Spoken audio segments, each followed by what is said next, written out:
এবার ঢের দিন থেকে কেলা পাত্রী দেখছিল বিয়াই হচ্ছে না, মনে হয় কেলা কোনো দোষ টোষ আছে। এবার তোরা ওইটি ছিল না কেলা, তোর কি করে হলো বে? হবে আমার একটা দোষ ছিল, যা কবরাজকে দেখান করে ঠিক করাচ্ছে। চকলের কাছে একটা নতুন সাধু আছে পেকড়ি বাবা, ও সব কিছু ভালো করে হাত তাত দেখিয়ে দেয়। উচ্চ ওর কাজ যাবো চ কেলা যাবো চল লড়া। এটা বলবে সাধু। হ্যাঁ এটা কেমন সাধু কেলা, কোনো কিছু পরে নাই লড়া, ঠন ঠনে দাঁড়ায় আছে কেলা। चलो भाई देखो अब मैं क्या कर উদ্ধার করো বাবা সাধু। প্রণাম বাবা সাধু। উঠ বৎস, দেখ সেই পাশে তো দাদু।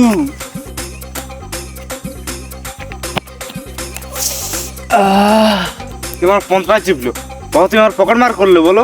না রে বৎস, তোর ওজনটা আমি চেক করে নিলাম, তোকে আশীর্বাদ করছি। বিয়ে করেছিস তো, তোর স্পিডটা চিরকাল সমান যাবে।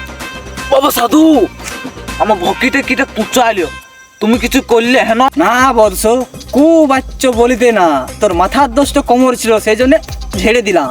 বাবা তাইলে এখন কি হবে উপায়? यही नहीं अभी और सुनिए দাঁড়া বৎস, একটু দাঁড়া, তোকে আমি এক্ষুনি একটা ওষুধ দিছি।